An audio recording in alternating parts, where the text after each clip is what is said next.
네, 안녕하세요. 아, 예, 예. 뭐, 뉴스 오늘 보셨어? 뭐, 오늘의 뭐, 키워드는 윤석열, 이 사태 같아요. 이제 사퇴를 했는데, 이제 네, 앞으로 정치적인 행보라든지, 또, 뭐, 여론조사, 사퇴하기 전에도 여론조사, 뭐, 어? 보수 대권 후보로서 뭐, 1위도 하고, 뭐, 이랬지 않습니까?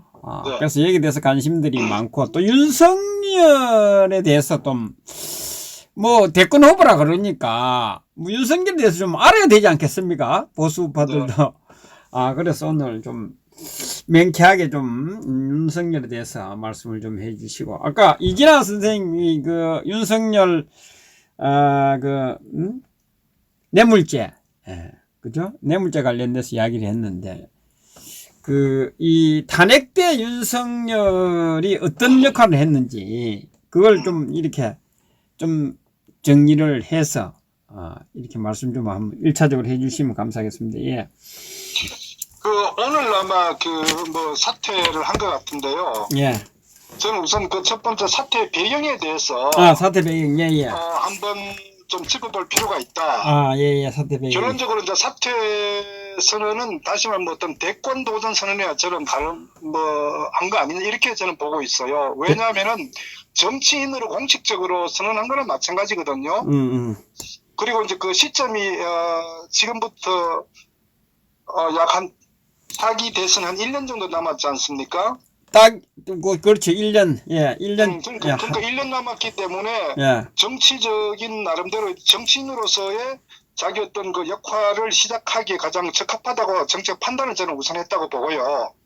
그러니까 두 번째로는 어차피 그 현재 윤석열은 지금 본인 스스로는 이제 그 여권 소위 그 친문계로부터 핍박당하는 그런 모양새를 취하고 있단 말이에요. 그러니까 어떻게 보면은 현재 윤석열이 이제 어떤 대권 지지도에 보면은 뭐 1, 2, 3위 왔다 갔다 하고 등등 하는 최근엔 좀 많이 빠진 걸로 알고 있는데, 결국은 윤석열은 소위 그 보수 세력의 지지를 받는 대권 후보로 자리매김하고 있잖아요. 그 본인 스스로도 어쨌거나 이제 여권보다는 이제 야권 쪽에 특히 보수의 지지를 받은 대선 후보로 본인 스스로 자리매김 판단하는 것 같아요. 여권에서 사실상 뭐 역할이 끝났고, 뭐 버림을 받았다 이렇게 해도 되죠. 예. 그러니까 그거는 자기가 정치적으로 예. 전략적으로 자기 포지셔닝을 자기가 이제 좌파였던 그 민주당 쪽에 자리매김할 거냐, 아니면 국민의당 또는 중도 세력, 보수 중도 세력에 자기가 지지를 받을 거냐, 정치적 전략적 판단에 자기는 어쨌거나 그 문재인 쪽보다는 뭐 보수 중도 세력의 지지를 받는다는 부분이 있고, 또 하나는 가장 중요한 거는 이제 정치적인 입지를 충청대망론에 저는 상당히 어떤 그 전략적 고려를 많이 했다고 보는 거예요. 그리고 어떤 의미에서 보면은 이번 사태 자체가 말씀드렸다시피 정치인으로 이제 변신을 공식 선언한 거예요. 그리고 제가 그 이전에 많은 그 주요 정치 세력들과 교감을 저는 했을 거라고 봅니다. 왜 정치는 세력이란 말이에요. 예, 예. 근데 이거 어쨌거나 윤석열은 충청권 그 출신 아닙니까? 예. 그러니까 반기문이 과거에 이제 그 충청 대망론을 이제 주창하면서 그 당시에 이제 충청 출신의 그 새누리당 정치 세력도 굉장히 많이 직결했거든요.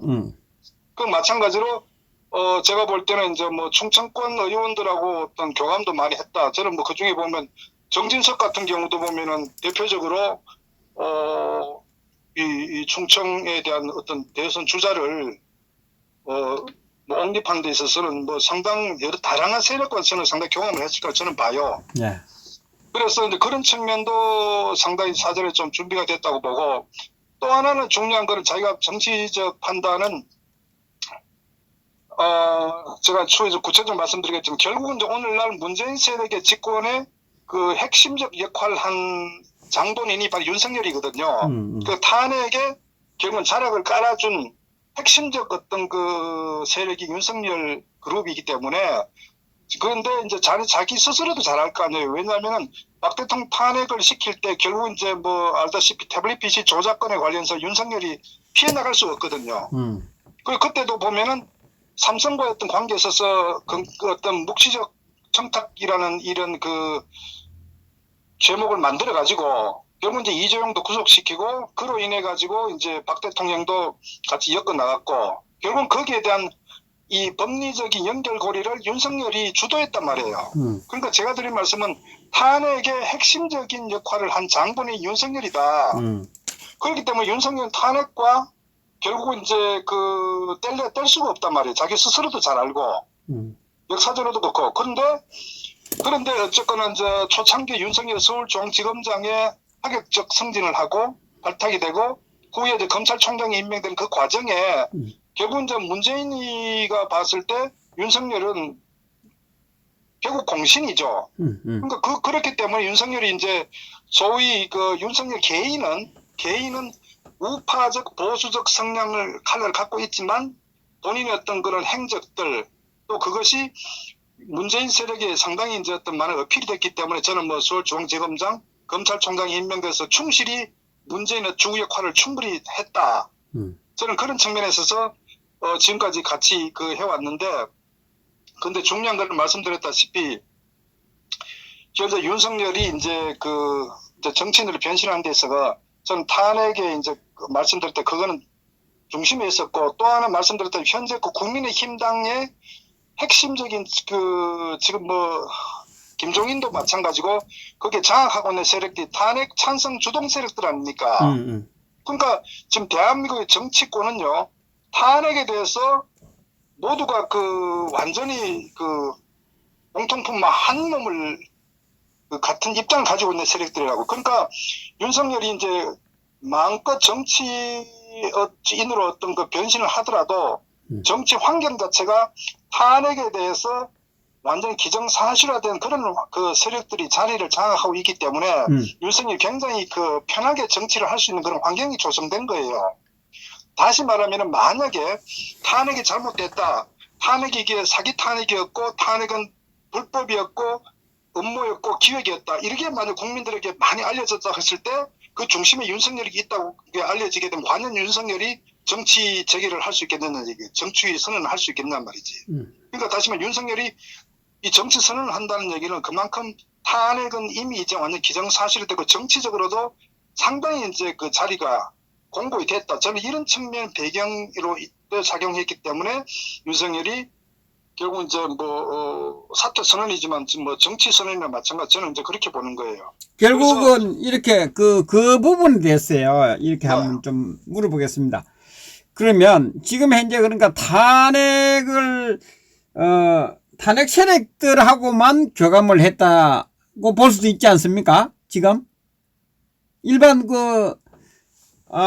탄핵 세력 말고 이런 데는 교감을 하지 않은 것 같아요. 충청권하고 지금 탄핵 세력들하고 이 사람들의 그 교감을 하고 이 사퇴를 하지 않았나, 그죠?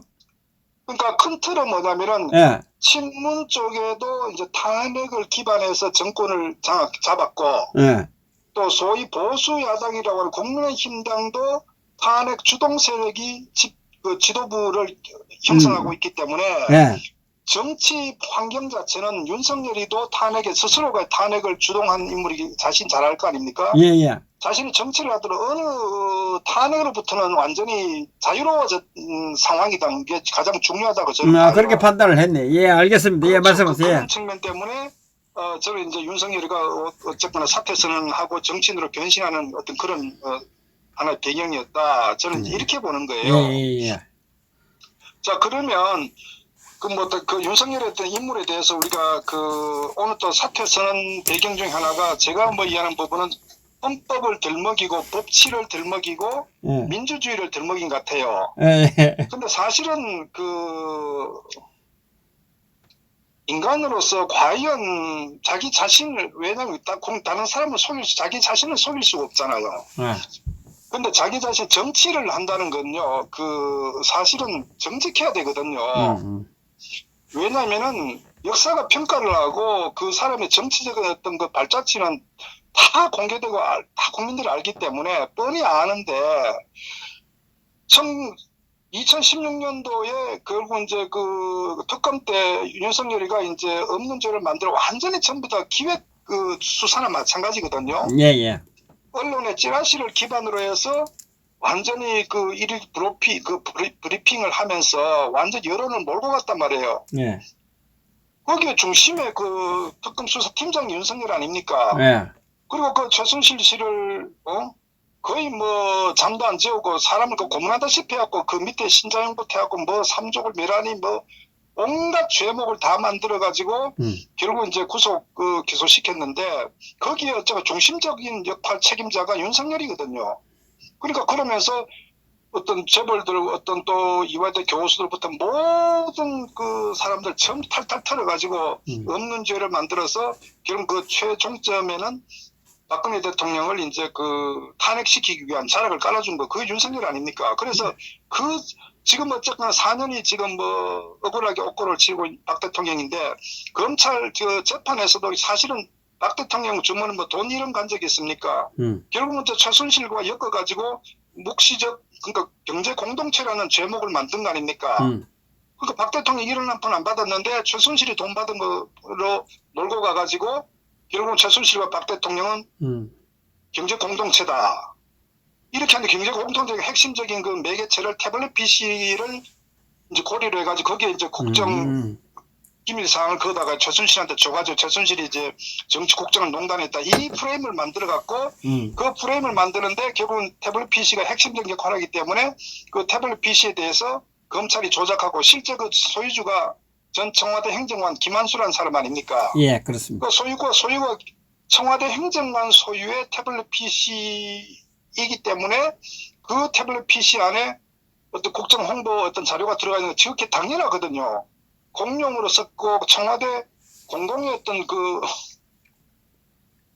기기이기 때문에 그 지극히 당연한데 그걸 최순실이란 전혀 어떤 민간인을 둔갑시켜가 소유로 만들어버리는 그것이 이제 기밀이 누설되고 국정농단이라 이런 프레임을 짰기 때문에 결국은 그것은 기획수사였고 그 뒤에는 엄청난 정치적 배경과 음모가 도사리고 있었다. 저는 그 부분이 그 홍석현부터 해서 많은 그 기타 세력들이 저는 그 자리 잡고 있는가 이제 그것이 저는 탄핵의 어떤 그 상당히 중요한 역할을 했기 때문에 거기에 결국은 핵심적인 역할 책임자가 윤석열이거든요. 그러니까 그런 측면에 봤을 때 그렇게 해가지고 헌정을 중단시켰단 말이에요. 일종의 그 내란이고 반란이란 말이에요. 네. 그러니까 헌정 중단을 한 사람이 누구냐? 윤석열이라고요. 헌정을 중단시키고 나라를 파국으로 몰고 오고 사회주의 그 주사파 세력을 내권으로 옹립하게 만든 핵심적인 역할을 한 사람이 윤석열이란 말이에요. 일개 그 국회의원이 아니라 검찰 내 특검에서 수사팀장의 그 막강한 자리에 있었고 모든 이 대한민국의 그 당시 여론을 스포트라이트를 받는 그런 자리에 있었기 때문에 거기에서 일일 브리핑을 검찰의 특검에서 브리핑해갖고 완전히 그 사람을 뭐 마녀사냥으로 몰고 갔기 때문에 그 결과가 결국은 탄핵이 완성됐고 그 결과로 인해서 문재인이 압도적으로 당선이 되거든요. 예, 그 당시에 이 언론 방송 불러나고 브리핑을 매일 하다시피 했잖아요. 그러니까 그것이 바로 그것이 처음부터 기획 수사고 목적 수사였다는 겁니다. 그 목적이란 거는 박 대통령을 결국 권좌에서 끌어내리고 그것이 헌정 중단 사태가 발생된 거예요. 대한민국 근대사 사상 초유에. 그러면 헌정 중단됐죠. 법치를 완전히 파괴시켰잖아요. 그리고 민주주의를 완전히 사라지게 만들었다. 그 인물이 윤석열이란 말이에요. 그런데 본인이 지금 오늘 뭐 문재인 정권이 뭐 어떤 헌법을 유린하고 법치가 정말 붕괴되고 민주주의가 사라지 이런 말을 본인 입에서 과연 올리는 게 적절하냐? 사람이라면 인간이라면은 뻔히 아는데 그걸 입에 자기 스스로 내는데 그것도 자신의 정치적인 어떤 그 정치인을 선언하기 위한 명분을 그걸 끌어들여 가지고 합리화시키는 이것이 윤석열의 어떤 실천한 얘기거든요. 그런데 저는 제가 봤을 때 사실 뭐 그 이후에 반드시 저는 이 문제가 만약에요. 네. 향후에 윤석열이가 뭐 어떤 결국 보수 우파 대권 후보가 됐다고 하더라도 네. 나중에 이제 그 뭐 대선 토론회가 열리지 않겠어요? 예. 저는 윤석열 한 방에 훅 간다고 봅니다. 결국 왜냐하면은 윤석열이를 지금 대권 후보 띄우게 된다는 얘기는 굉장히 리스크가 있는 게 그 보수파에서는 지금 현재 마땅한 인물도 없지 않습니까? 네. 그러니까 윤석열이를 중심으로 해서 아마 충청 대망론에 갖고 많은 정치 세력들이 윤석열 중심으로 해쳐모여야 할 거예요.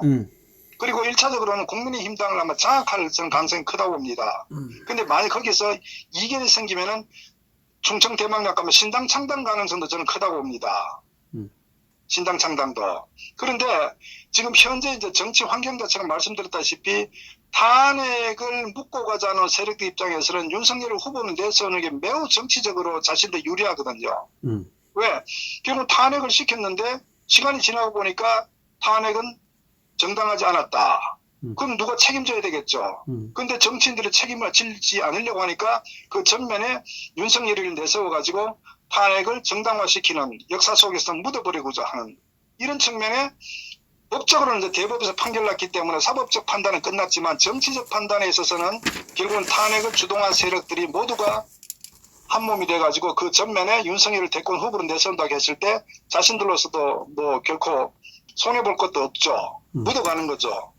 그리고 만약에 뭐 윤석열이 어떤 대권의 뭐 결과가 좋은 결과 나왔다 했을 때 뭐 자기들도 해피한 거고 저는 그래서 그것은 이제 윤석열이나 윤석열을 지지하는 또는 탄핵 주동 세력들이 희망하는 그런 하나의 시나리오로 보는데 문제는 저는 그렇게 되지는 않을 거라고 봅니다. 왜? 어떻게 보면 이제 결국은 윤석열이는 여권 문재인이 임명한 인사권 내에서 중앙지검장을 했었고 서울중앙지검장 때 수백 명의 보수파 세력들을 불법 인신 구금 구속시켰단 말이에요. 예, 예. 거의 뭐 적폐로 규정해갖고 다 집어넣었잖아요. 네, 윤석열이가. 예. 뭐 박근혜 정부 때 서울중앙지검장 시절에 수백 명을 집어넣었다고요. 거기에 반발한 사람, 자살한 사람도 많았고 가정 해체되고 모든 인생이 완전히 그 산산조각난 수없이 많은 관료들이 있었단 말이에요. 거기는 뭐 이대 암 투병 중인 사람도 있고 또 막 정말 피를 토할 정도로 억울한 많은 아마 공직자나 교수들 있을 거예요. 예. 근데 결국은 적폐라는 문재인이 어떤 그 천원 적폐라는 한데 프레임에 이 윤석열이는 아주 충실한 충견 역할로서 최전방에서 묻지마 구속 기소시켰거든요. 없는 제목 검찰에서 만들어서 구속 기소시켰단 말이에요. 네. 그리고 우리법연구회관은 그걸 받아가지고 그대로 구속시켜버렸고 재판 선고를 해버렸고 그것이 지난 4년간 윤석열과 문재인 세력들이 같이 정치적인 어떤 그 하나의 그 시나리오를 가지고 거기에 어떤 충실하게 윤석열이는 앞잡이 역할을 했다. 그것이 윤석열의 어떤 실체였거든요. 저 그런 인물이 어느 날 갑자기 나 이거 대한민국 헌법이 유린되고 법치가 무너진 상황에서 이거 나 그대로 볼 수 없어. 이건 말이 안 되는 소리죠. 그러니까 결국은 저는 이제 그런 측면의 어떤 명분도 약하고 본인의 어떤 거취나 여러 가지 어떤 배경도 보면 윤석열이는 문재인의 사람이지 보수파 사람이 아닌 거예요. 쉽게 얘기하면 정치적인 어떤 자기 역할로 입장에 봤을 때. 그래서 이제 그런 측면도 있기 때문에 저는 막말로 윤석열이가 활동 범위를 넓힐수록 어떤 리스크가 있냐면은 상대적으로 진짜 보수에서 탄생할 대선 후보가 사라진다고요. 사라진단 말이에요. 네. 그럼 그렇게 갖고 만약 윤석열이 나중에 대선 후보가 됐을 때 결국은 좌파들하고 같이 이제 어떤 그 뭐 토론회나 등등 했을 때 그때 이제 예를 들어서 당신 그 검찰 때 보니까 태블릿 PC 검찰에 조작했다는 있는데 그거 어떻게 생각하냐고 했을 때 지금 아마 여권에서는 그거 다 가지고 있을 거예요. 다 가지고 셋이 다 가지고 있지. 카드를 가지고 있지. 예. 그럼 윤석열 너는 몰랐고 어떡저떡 하면은 거기에 만약에 지금 당시 검찰 내 이제 뭐 등등 조직들 정보를 다 가지고 있다. 이걸 만약 까고 끝놓고 했을 때 윤석열이가 피해갈 곳이 있냐는 얘기죠. 그러면 한 방에 가버린다. 그러면 저거는 천하의 정말 어떤 그 공무원으로서의 국가 녹을 먹는 공직자가 결국은 내란 검찰에서 조작했다 보면은 그 부메랑이 돼갖고 엄청난 피해가 오겠죠. 이제 이 탄핵 주동선 설마 그렇게 하겠냐는데 결국은 대선을 앞두고 최종적 이 당선되기 위해서는 상대 뭐 없는 것도 만들어서 뒤집어 씌우는데 그래서 윤석열이 빠져나갈 구멍이 있겠나 이거지. 그 다음에 또 뭐냐면 좌파 입장에 봤을 때 탄핵은 누가 시켰냐면요. 핵심적 정리하면은 검찰 내에서 조작을 해서 몰고 갔었고, 둘째는 김무성이나 이 보수 세력 소위 유승민 이 세력들이 탄핵을 주동했기 때문에 어떻게 보면 문재인 세력은 자유로운 거예요. 실제 문재인 세력은 어부지리를 얻은 거예요. 문재인 세력은 뭐 한 네 번째쯤 되죠. 그러니까 자기들 정치적으로 무슨 얘기냐면은 내부의 뭐 드루킹 사건에 대한 건 내부적인 내부 경선에 있어서는 뭐 책임에 대한 부분이 있겠지만은 이 탄핵 과정에 있어서는 공식적으로는 문재인과 이 민주당 세력은 자유롭다고요. 그렇지. 반표막이가 앞에 있잖아요. 예. 그리고 그들은 뭐냐 광화문에서 어떤 시민사회 촛불 두고 했기 때문에 자기들로서는 그러니까 거기에 결국은 이 모든 원인 제공한 자는 결국 이제 이 김무성과 이 세력들이다. 그리고 거기에 검찰이 결국은 실체 보니까 조작을 했더라. 이렇게 되면요, 결국은 뭐냐면은 탄핵을 주동한 세력들은 작살나버리는 거고, 결국은 이 윤석열이도 피해갈 데 없지 않겠냐. 그러니까, 아, 저 보수 저것들은 완전 썩었구나. 저기다 또다시 펴주면 안 되구나. 이래갖고 자연스럽게 저는 다시 좌파가 정권을 획득하는 그런 상황에 굉장히 그 덫이 놓으시게 되다. 그러니까 윤석열이가 이게 부각되면 될수록 때를 기다렸다 한 방에 윤석열이 날려버릴 수 있다고요. 저는 그것이 결국 탄핵의 어떤 그런 그 아킬레스건을 풀 가능성이 크다. 저는 이렇게 봅니다. 그것이 윤석열이 아킬레스건 그 본인이 절대 대선 후보가 될 수도 없고 대통령 당선될 수 없는 그런 저는 뭐 본질적인 자기 어떤 그런 그 취약점 갖고 있다. 저는 그렇게 보는 거예요. 자, 이제 하나 묻겠습니다. 윤석열 이 전 검찰총장이 지금 뭐 문재인 정권하고 이 무슨 헌법을 뭐 어떻게 파괴했다 뭐 했다 이야기하는데 지금 뭐 단도직입적으로 물으면 좌파인지 우파인지 저는 묻고 싶고요. 왜 그 보수 우파의 대권 후보로 지금 등극을 하게 됐는지 그 부분에 대해서 좀 한 말씀이에요. 저는 아까 말씀 윤석열 개인으로는 좌파적 색채는 아니라고 저는 봐요. DNA 자체는 이제 나름대로 정서는 보수적 성격 갖고 있지만 그러나 보신했던 행태를 봤을 때 좌도 아니고 우도 아니다. 이 사람은 굉장히 권력 지향적이고 기회주의적 행태를 보이는 정치 검사다. 저는 그렇게 보는 거예요. 왜? 한동안에 검찰총장 갑자기 검찰총장이 있었는데요. 최동욱이. 최동욱 검찰총장 시절에 보면은 거기에 굉장히 거기에 이제 한 팀이 돼가지고 굉장히 옹호하고 그랬던 부분. 그러다가 이제 국정원 댓글 사건 하면서 결국 뭐냐면 공명심도 있고 자기하고 뜻이 그걸 이제 그 당시에 이제 댓글 사건으로 인해갖고 자기가 좌천된 경우가 있었지 않습니까? 예. 근데 그것을 자기는 자기에 대한 어떤 핍박받는 거라 이런 식으로 이제 이 여론몰이를 하면서 소위 이제 박 대통령에 대한 어떤 앙심이라고 해야 될까요? 이걸 가지고 이제 수사를 했었고 또 이제 이 삼성에 대한 것도 그 삼성을 타겟으로 해서 수사를 많이 했거든요. 그러니까 보면은 윤석열이가 정말 정의심과 공명심이 있었다 그러면은 사사로운 것과 대의를 구분해야 되는데 이자는 철저하게 자기 어떤 사사로운 감정에 국가를 완전히 파괴시키는 그런 서슴 행동을 했거든요. 그러니까 삼성도 사실 국가적 측면을 보면 삼성이라는 보면 함부로 우리가 쉽게 판단해서는 안 되거든요. 그리고 없는 죄도 만들어가지고 삼바 사건도 사고 이제 삼성 바이오 건도 결국은 이제 삼성을 구속시키기 위해서 무리하게 만드는 모든 사건을 그러니까 저는 그런 여러 가지 행태를 봤을 때 국가관도 전혀 없는 사람이고 법치의 어떤 인식도 상당히 부족한 사람이고 더더구나 저는 결정적으로는 한 나라의 어떤 현직 대통령을 그렇게 모함하고 조작해서 끌어내리는데 자기가 사사로운 감정 갖고 했다는 부분에 대해서는 어떤 경우든 이거는 상상할 수도 없는 일이기 때문에 그래서 윤석열 자체는 말씀드렸다시피 보수도 아니고 좌도 아닌 철저한 자신의 어떤 사사로운 감정에 사로잡혀서 검찰은 공명심에 복수심을 가지고 저는 수사를 한 인물이다. 저는 이제 그렇게 보고 있습니다. 예, 그 말씀을 들으면서 저는 이렇게 봅니다. 말씀 중에 자, 대통령을 직접 그죠? 손에 피를 묻히면서 그죠? 대통령을 저렇게 감옥에 보내고 했지 않습니까? 그런 사람이 대통령이 된다? 자격 미달 같은데.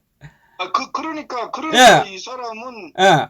국가를 구할 인물도 안 되고 어떤 대의가 뭔지도 모르는 사람이고 사사로운 감정과 자기 사적 복수심과 그러니까 그런 이념적인 정체성도 없다는 얘기죠. 보수도 아니고 좌파도 아닌. 예.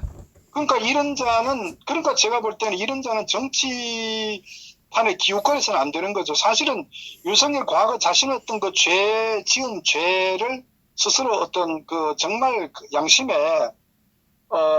자신이 되물었을 때 절대 정체해서는 안 되죠. 사실은 보면은 결국은 오늘날 대한민국이 파괴됐잖아요. 안보가 완전히 무너졌고 경제가 완전히 망가졌고 외교가 완전히 파국으로 치달은 이 총체적 대한민국의 이 파괴적 결과는 결국은 윤석열의 손으로부터 비롯됐다고 봐도 되는 거예요. 그러니까 거기에 대해서 역사적 책임을 반드시 져야 되고 나중에 이제 이 탄핵의 실체를 밝힌 데 있어서 저는 반드시 밝혀가지고 이자는 엄벌로 저는 다스려야 된다. 저는 이제 그렇게 보는 거예요. 근데 저는 분명히 제가 장담하건데 윤석열이는 저는 정말은 비참하게 끝날 거라고 저는 확신합니다. 왜? 결국은 자신이 저지른 죄가 너무 크기 때문에. 그리고 그로 인해서 너무나 수백 명, 수많은 사람들이 피와 눈물로 결국은 고통을 받고 있고 그 여파는 대한민국 국민 5천만 국민 전체가 굉장히 고통을 받는 그런 결과를 왔기 때문에 어떻게 자신이 무사하게 갈 수가 있겠습니까? 저는 큰 일을 할 사람들은 대부분 밑에 사람들을 시켜서 나쁜 것도 자기는 직접 손에다 피를 묻히지 않지 않습니까? 그런데 거기에서부터 이제 이 대권 꿈을 가질 수 없는 그죠? 거기에 안주해야 되는 그런 상황이네요. 말씀을 왜 윤석열이라는 사람이 또 아주 파렴치한 자냐면요. 예. 결국 서울중앙지검장에 임명된 거 한 4단계, 5단계 파격적 어떤 승진을 했단 말이에요. 예. 정상적인 검찰 인사에서는 그렇게 될 수가 없거든요. 공을 많이 세우고 1등 공신이니까. 결국 1등 공신인 거는 탄핵 때 검찰 내에서 그런 조작을 통해서 이 문재인이 당선되는데 그렇죠. 예. 1등 공신 역할을 했기 때문에 예. 중앙지검장에 파격적 승진이 된 거 아닙니까? 예. 그리고 서울중앙지검장에서 검찰총장 임명되는 것도 저는 아마 전무후무하게 파격적인 아마 임명이 된 승진된 걸 거예요. 결국은 그것이 뭐냐?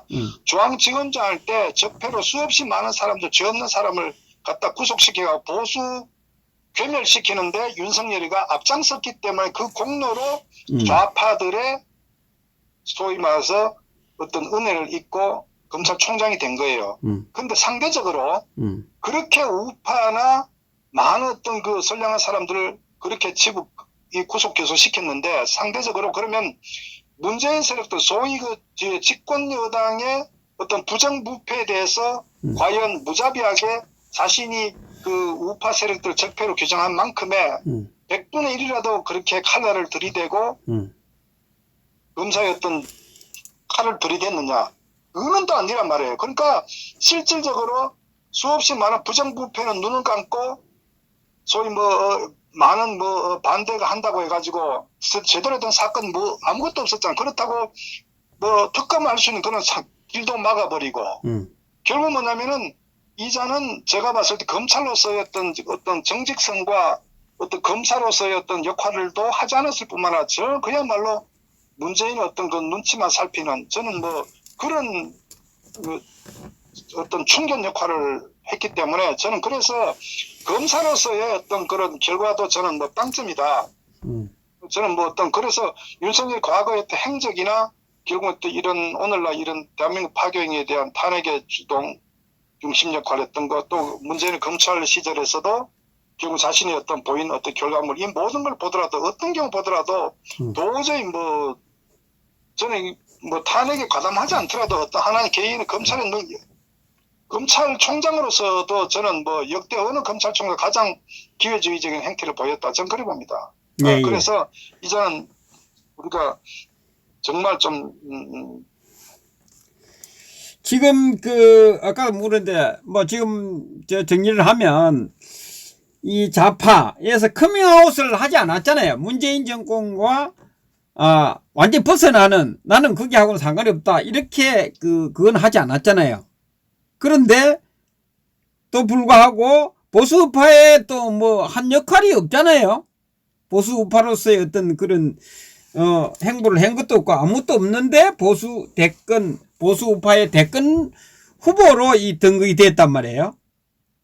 그거는 이렇게 봐야죠. 첫 번째로는 이제 기존의 보수우파의 대선 마땅한 후보자가 없기 때문에 이제 그런 것도 있고, 두 번째로는 어쩌면 문재인과 어떤 대립각을 세우는 것처럼 보이니까 마치 그것이 이제 상대적으로 보수우파인 것처럼 보이는, 포장된 것처럼, 그러니까 이제 보수우파 사람들이 이제 지지하는 형태로 이제 인식하는 하나의 착각을 가져오는 거고, 또 말씀드렸다시피 현재 대한민국은 탄핵을 주동한 세력들이 어쨌거나 정치를 장악하고 있기 때문에, 그렇기 때문에 윤석열도 자유롭게 또 정치를 할 수 있는 그런 환경이 조성된 거 아니냐. 또 탄핵에 동지들이 있네요, 그죠?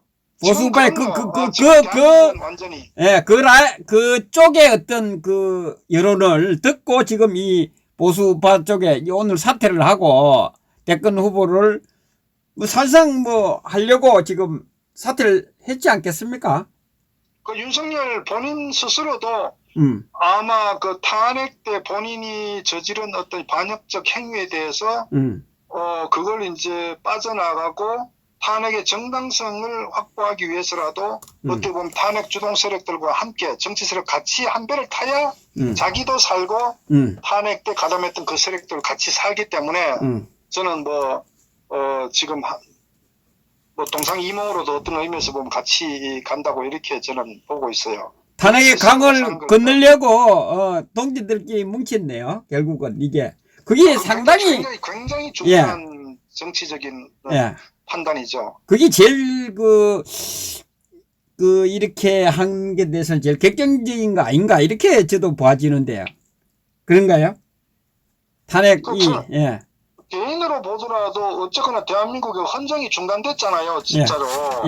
헌정 중단의 책임론에 대해서 책임을 지는데 탄핵이 정당했다고 하면은 헌정 중단이 아니고 탄핵에 문제가 있었다 그러면은 헌정 중단이면서 법치가 파괴되었고 거기에 책임의 중심이 누구냐, 이런 굉장히 역사적 평가나 본인이 어떤 사법적인 어떤 처벌로부터 자유로울 수가 없겠죠. 그러니까 어떤 의미에서는 윤석열이는 정치를 해야 되는 거예요. 정치를 해갖고 탄핵의 정당성을 어떻게 보면은 정치적으로 확보하는 게 매우 중요한 거 아니냐, 저는 그렇게 봅니다. 상당히 모험이네요. 이게 지금 보니까 윤석열도 그죠? 그러니까 사실은 윤석열은요, 이자는 처음부터 중앙지검장이 임명, 검찰총 임명, 문재인과 정치적인 결과를 함께 했었어야 돼요. 그것이 결국은 자기가 탄핵 때 첫 발을 내딛었던 그거 마무리 가는 거지, 그거 승부를 봐야 되는데 여기 틀어버렸단 말이에요. 이거 제가 봤을 때는 이 사람은 자기 스스로 착각에 빠져버렸다고요. 이게 저는 이렇게 또 의심을 하고 싶거든요. 틀은 것이 아니라 문재인의 사람인데 보수 우파들을 지금 저는 아까 이야기했지 않습니까? 대권 후보로 이제 쭉 가다가 결정적일 때 낙마를 할 수 있지 않습니까? 그랬을 때 보수 우파들은 이 수습할 시간이 없잖아요. 그러면 어부지리로 좌파 정권이 정권을 가져가는 다음 정권 2022년에 이러한 것도 있지 않겠느냐 이런 생각하거든요. 예. 결과적으로는 그럴 가능성도 상당히 높아요. 결과적으로는. 예. 그런데 제가 봤을 때 이제 그런 경우도 있고, 예. 이게 앞으로 사실은 이제 앞으로 그 내년 대선을 1년을 앞두고 정치적인 그 변수가 여러 가지가 있어요. 예, 예. 예를 들어서 지금 문재인 친문 입장에서 후계자를 친문이 이제 그 진정하는 후계자가 만약에 최종 후보자가 됐다 했을 때 만약 윤석열이 나왔을 때 윤석열이 한 방에 나가 떨어질 거예요. 아, 신문 후보가 나왔을 때, 예, 예, 예. 반대로 친문 쪽에 떨어지고 만약 이재명이나 반문 쪽에서 후보가 냈을 때는 제가 봤을 때 내각제로 돌아갈 가능성도 큽니다. 그때 아마 윤석열 같은 경우도 결국은 아마 이제 그 지지율하고도 관계되고 또 그 충청을 기반으로 하는 어떤 신당 창당이나 어떤 뭐 이 국민의힘을 흡수하던 이 정계 재편을 통해 가지고 윤석열 중심으로 아마 세력 재편이 일어날 수도 있는데 결국은 이 세력 재편과 여권 내에서 친문 후보자냐 아니면 이재명 같은 반문 후보자에 따라서 반대로 내각제 고리로 해서 전체가 또 변할 가능성이 매우 큽니다. 왜냐하면 친문 입장에 봤을 때 어차피 반문 이재명이 된다거나 또는 이게 그 승산이 없다고 했을 때 내각제로 아마 문재인 쪽에서는 그 기원할 가능성이 저는 매우 크다 봅니다. 네. 그래서 앞으로 그 어떤 정치적인 변수는 매우 있는데 어쨌거나 제가 봤을 때는 뭐 이 윤석열이는 용도 폐기될 대상이지 절대적으로 저는 권력을 중심에 쓸 그런 가능성은 없다고 봅니다. 지금 이제 친문 후보는 강원도의 이광재, 예? 이광재가 지금 나설 준비를 완벽하게 하고 지금 타이밍을 보고 있다 이렇게 그러거든요. 그 부분에 대해서도 한 말씀. 예, 예. 저는 왜냐면은 기본적으로 정치는 그 2등은 필요 없거든요. 그러니까 적자 친문 문재인의 적자 세력을 중심으로 해서 계속 권력을 아마 유지하려고 할 거예요. 예, 예, 예. 거긴 뭐 이광재든 아니면은 뭐 유시민이든 누구든 이제 쭉쭉 가는데 거기에 사실은 이제 그 이낙연이나 이재명 같은 경우는 그쪽은 그 2단이거든요. 이 친문 입장에 보면은. 예, 예, 예. 아주 꺼려하죠. 그런데 이제 정치 환경이 어떻게 변할지는 모르잖아요. 그러니까 그쪽에서 자기들 이렇게 키우는 세력을 일단은 경선이나 이렇게 조직을 가동해서 해가지고 하고 거기서 만약 자기 세력들이 떨어져 나간다. 그럼 제가 봤을 때는 내각제 타협 가능성이 상당히 크다고 저는. 그러면 내각제로 갔을 때 윤석열의 어떻게 흘러갈까요? 근데 어차피 정치란 건 윤석열이는 기본적인 정치 기반이 없잖아요. 예, 예. 그럼 결국은 주변 세력들에 의해서 힘 영향력이 크게 작동하거든요. 그러니까 네. 옛날 정진석 박 대통령이 탄핵당한 것도 내각제 때문에 탄핵이 당한 거예요. 거기에 정진석이나 뭐 또 거기 정우택부터 해갖고 그때 서청원도가 전부 다 그 내각제 멤버들, 홍석현도 내각제고 박지원도 내각제고 전부 내각제예요. 그러니까 현재 국회에서 중진들은 거의 뭐 99%가 좀 내각제에 찬동한다고요. 김무성이는 뭐 말할 것도 없고 그러니까 윤석열이가 어떤 뭐 정치에 입문하더라도 결국은 아마 그 주변 여의도 정치 세력들의 어떤 그 권력 방향에서 따라가지 자기 주도적 하지를 못할 거예요. 어쩔 수 없이 내각제에 함께 할 수밖에 없죠. 예. 지금도 이 김종인이도 호시탐탐 내각제를 하려고 온 거지.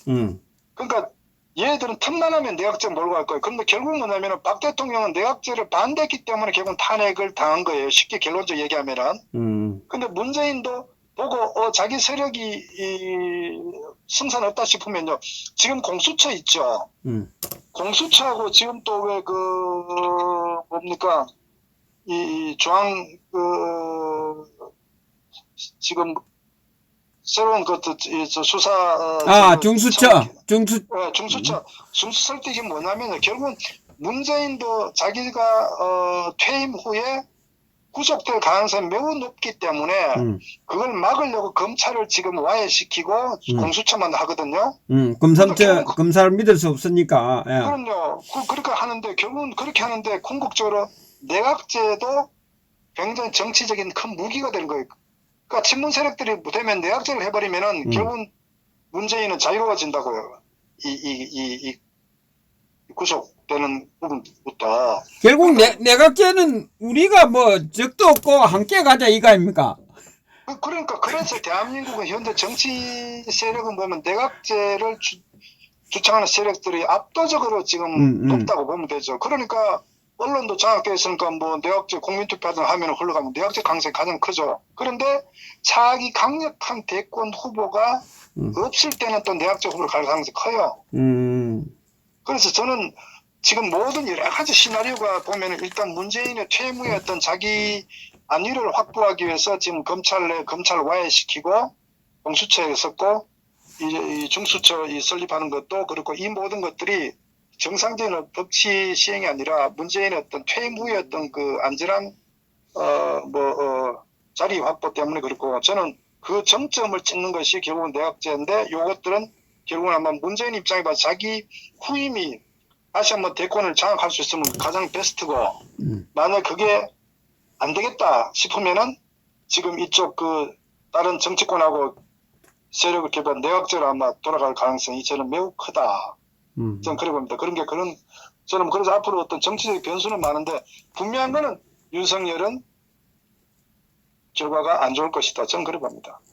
예. 그리고 이제 지금 이제 이 윤석열을 지지하고 있는 세력들이 윤석열을 사실상 저렇게 키우게 된 거거든요. 그죠? 보수 우파 쪽에서 지금 지지 세력들이 어떤 세력들입니까? 지지 세력이요. 언론에서는 뭐 나서서 윤석열을 띄우고 있고 이 뭔가가 의도되는 것 같은 그런 것도 있거든요.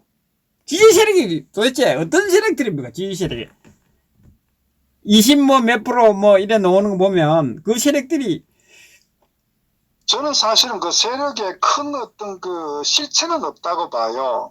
왜냐하면은 예. 보수가 탄핵을 스스로 시켜버림으로 인해서 국민들로부터 외면을 받았거든요. 예. 사실 여부를 떠나 외면을 받다 보니까 마땅한 대권 후보가 이제 떠오르지 않잖아요. 예. 그런데 상대적으로 문재인이 워낙 국정을 파탄시키니까 그 중도 실증난 사람들이 야 이거 안 되겠다 이러니까 근데 인물은 없어. 근데 그게 상대적으로 검찰 내에서 상대적으로 윤석열이가 이 문재인하고 좀 대립각을 나타내는 걸 보니까 저 사람이 이 반문 쪽에서 뭔가 역할을 할 수 있겠네. 그러니까 상대적으로 전 윤석열이 어떤 지지를 받는 것처럼 이렇게 보이는데 그러나 제가 말씀드렸다시피 이게 이제 한꺼풀 이게 이제 벗어지게 되면은 저는 뭐 윤석열 우리 과거에도 경험 많이 했잖아. 반기문 같은 경우 40% 압도적이었잖아요. 반기문 사무총장이. 한 방에 가버리거든요. 윤석열도 마찬가지라고요. 그러니까 정치적인 뿌리나 기반이 없는 상태에서는 내공이 없어 한 방에 간다고요. 그래서 저는 결국은 윤석열도 보면은 어떻게 보면은 물소식의 역할일 가능성이 매우 크다. 그러니까 지금 여의도 정치에서는 아마 모든 내각제에 초점을 맞추고 이 정치를 지금 흔들 상황이. 그러니까 홍석현 같은 내각제 신봉자거든요. 그러니까 실제 모든 우리 권력을 움켜쥐고 있는 그 뒤쪽에 언론이든 이 정치 세력들은 내각제를 호시탐탐 노리거든요. 그러니까 2016년도 그 박 대통령 탄핵시킬 때도 우리가 분명히 알아야 되는 것은 내각제를 하는데 박 대통령이 걸림돌이 됐기 때문에 날린 거예요. 거기에 이명박이가 중심적 역할을 했다는 걸 우리가 알아야 됩니다. 예. 표면적으로는 김무성이나 얘들이 있었지만은 그 뒤에 보면은 친이 쪽에 원래 이 이명박이가 이 박 대통령하고 항상 이 천적 관계 아닙니까? 예. 그러니까 이명박이가 이제 이 대통령 재임 시절에 사실 박 대통령이 당내에서도 굉장히 어떤 반대 세력이 있었거든요. 그러니까 수도권 이전부터 해서 사사건건 박 대통령하고 이명박이는 이 대립 관계였다고. 그러니까 이명박 입장에서는 굉장히 앙금이 컸겠죠. 또 하나는 대통령이 퇴임하게 되면 권력을 계속적으로 누리고 싶은 욕심이 있단 말이에요. 그렇지. 상황을 하고 싶죠. 예. 그랬을 때 결국은 이게 대통령제 같으면은 끝나버린다고. 권력이 완전히 전환되기 때문에 그때 퇴임 대통령은 반드시 내각제를 해가지고 자기 그 세력들을 거기에 여의도에 집어넣어가지고 정치적 영향력을 행사하고자 하는 게 그거는 뭐 동서고금을 막론하고 누구든지 그 권력을 갖고 싶은 거예요. 그러니까 그런 상태에서 결국은 이제 이명박이는 내각제 하려고 그러니까 권성동이나 그쪽 그 뭐 나경원도 전부 다 그 주호영이 붙어 걔들 전부 이 친이 쪽 아닙니까? 그러니까 그 탄핵에 주동적으로 계속 끌고 간 것도 결국은 내각제를 하려고 그 당시에 또 반기문을 앞세워가 이원 집정부제 하려고 했단 말이에요. 예. 그러니까 이명박이도 반기문도 같이 같은 그 멤버들 홍석현도 같은 멤버들이고 그 얘들은 그런데 박 대통령은 그런 부분에서 굉장히 단호한 사람이란 말이에요. 그걸 아니까 박 대통령을 쳐내지 않으면은 개헌을 내각제 갈 수 없다. 그러니까 거기에 이제 이심전심으로 그냥 박 대통령을 쳐내버리고 거기에도 검찰 내도 뭐 정치권하고 같이 연계되어 있고 저는 이런 거대한 세력들의 어떤 그 음모에 의해서 결국 탄핵이 저질러졌다. 그러니까 어쨌거나 핵심적인 것은 우리가 내각제라는 것이 중심에 자리하고 있다는 것을 우리가 알아야 된다고요. 그런데 결국은 그것이 1월달에 반기문이 손들어 버렸잖아요. 예. 탄핵을 시켰는데 반기문이 손들어 버렸어. 그러니까 이게 문재인이가 어부지리로 정권을 쉽게 잡았다고요. 그것이 저는 탄핵의 어떤 그 당시 2016년도 배경과 과정과 결과의 그 흐름에는 내각제라는 것도. 근데 이들이 그 꿈을 버렸는데 천만에요. 지금도 호시탐탐 그래서 2018년도인가 29년 아실 겁니다. 그 손학규가 그 당시 국민의당에 이제 당대표로 있고 한창 할 때에 나경원하고 이인영하고 했을 때 그 2019년도 12월 15일 날 아마 그 합의 6강 합의사항이 있었다고 아마 그 하순선생님도 기억하실 겁니다. 저도 그때 논평한 기억이 있는데 그때 마지막 6항에 원포인트 견이 들어갔다고요. 원포인트 견. 그러니까 나경원이 하고 예. 그때 공수처 이거 패스트트랙 전부 다 합의했다고요. 예. 나경원이 원내대표 있을 때. 예. 근데 얘들은 뭐냐면 다 줄게. 그냥 마지막 6항에 원포인트 견만 받으면 된다. 그래서 그 합의한 거예요. 거기에 그러니까 이 정치 세력들은 첫 번째도 내각제, 두 번째도 내각제라고요. 그래서 그때 이제 김무성이가 당을 장악하고 있을 때 나경원이 원내대표 있을 때 결국 원포인트 견을 우리가 얻고 나머지 다 줘도 된다. 이런데 결국은 좌파인데 당했다고요 그때. 그래서 우리가 이제 기본적으로 알아야 될 부분은 이 여의도 세력들은 탄핵이 지금도 연장선상이고 이들의 마지막 종국적인 목표는 내각제다. 그래서 저는 앞으로 펼쳐지는 정치적 상황은 항상 내각제를 염두에 두고 살펴볼 필요가 있다. 저는 그래 보고요. 앞으로 윤석열이 어쨌거나 이제 정치 전면에 이제 나오고 할 텐데 아마 많은 정치인들과 만나고 할 거예요. 거기에 충청심심으로한 어떤 아마 여러 가지 이 부분들이 움직이는데 거기에 문재인 세력이든 지금 현재 이 야권 쪽이든 간에 저는 내각제는 공통적인 주요 관심사다. 저는 이걸 좀 우리가 인식할 필요가 있다고 봅니다. 자, 지금 말씀했었는데, 자, 내각제 쪽은 이 좌파 쪽에서 내각제를 지금 지지하고 있는 거 아닙니까? 대부분? 아니요. 내각제는요. 기본적으로 내각제는 사실 호남 쪽에서 가장 원하죠. 아, 내각제는 예. 왜냐면요, 결국은 내각제. 뭐 호남이 좌파 쪽이니까 예. 왜냐면 호남은 대통령제를 하게 되면 인구 비로 하게 되면 호남은 20% 조금 남짓하기 때문에 대통령 직선제로해서 호남 출신들이 절대적으로 대통령 될 수가 없어요. 우리나라 구조상. 예. 그런데 그러다 보니까 권력을 우리나라 이제 대통령제 하면은 권력은 올라나치이기 때문에 대통령이 모든 권력을 집중하기 때문에 그래서 호남은 항상 제외될 수밖에 없거든요. 그러니까 호남이 취한 전략이 옛날 DJP 연합 같은 경우도 결국은 단독 안 되기 때문에 JP를 끌어들인 거고 노무현을 끌어들인 것도 결국은 호남이 밀어주고 부산 쪽에 노무현을 앞세워가지고 정권 창출하고 문재인을 앞세운 것도 좀 모조리를 앞세워가지고 결국은 호남이 세워지고 그러니까 항상 호남 입장에서는 대통령 직선제에서는 어떤 연합 세력을 하지 않으면 호남 절대 권력 중심이 안 된다고요. 그걸 너무 잘 알기 때문에 그런데 반면에 내각제를 하게 되면은 어느 지역보다도 똘똘 뭉칠 수 있는 게 호남 쪽이거든. 그러니까 서울 쪽에 호남 세력이 뭐 상당 30% 되죠. 호남 쪽에 되니까 그들이 전체적으로 장악하게 되면은 설사 100석을 확보하더라도 내각자에서는 권력을 잡을 수가 있다고. 왜냐하면 충청이나 수도권이나 뭐 영남 같은 전부 다 파별로 나눠지니까 통합이 안 되니까 호남이 내각제 하면 가장 유리한 환경이죠. 그러니까 호남 쪽에서는 그래서 박지원 같은 경우도 내각제를 굉장히 선봉하는 사람이고 홍석현 같은 경우도 결국은 그 사람도 이 호남 사람 아닙니까? 그럼 홍석현 입장에 봤을 때 내각제를 해서 언론을 장악하고 있으니까 그러니까 기본적으로 이 호남 쪽에서는 내각제를 굉장히 선호하죠. 자기들이 주도권을 가지고 갈 수 있네. 예, 내각제를 하면. 결국은. 내각제는 계속 장기 집권을 할 수 있다고요. 그러니까 그러면서 또 자기들끼리 나눠 먹음으로써 어느 정도 이 내각도 상당 부분 자기 역할을 가져갈 수 있기 때문에 호남으로서 가장 해피하죠. 지금 이명박 지금 김무성 이게 김영삼계 아닙니까? 이명박이가 김영삼계라고 보기는 좀 이명박이는 어느 개파랑보다도 뭐 자기 나름대로 뭐 중도 실용이라는 경제라는 중도 실용이 그건 중간에서 나온 거고 예예.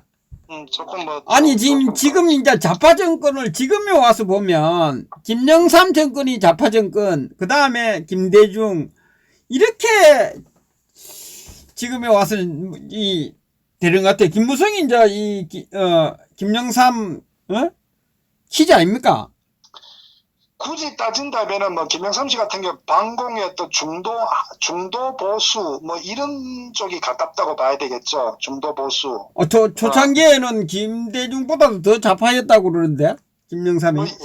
그러니까 옛날에 이제 뭐 박 대통령 시절에는 어쨌거나 그다음 공화당하고 저쪽 서로 양쪽에 나눠져 있으니까 상대적으로 이제 뭐 이 공화당 보수 정말 뭐 군부 쪽이나 영남을 기반으로 한 이 정통 보수 세력과 상대적으로 이제 김영삼이나 좀 민주당 쪽에 제한은 이쪽 세력되다 보니 그게 이제 보수와 진보란 개념인데 뭐 지금 저는 사실은 우리나라에는요 보수 진보 개념 자체가 없어요. 어떤 이념과 가치 철학도 없고 그냥 자신의 패거리 자신들의 권력을 그러니까 586 얘들도 민주화 운동했다고 하지만은 지금 보면은 강남 좌파듯이 권력 중심으로 해쳐모여하는 게 대한민국의 정치 구조지 보수도 없고 우파도 좌파도 없어요.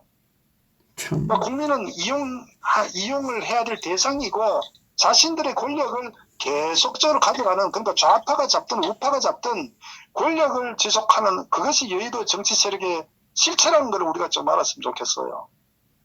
결국은 그러면 북한은 이용하고 있는 거고 자기 정치 그거 하기 위해서 이용하고 있는 겁니까?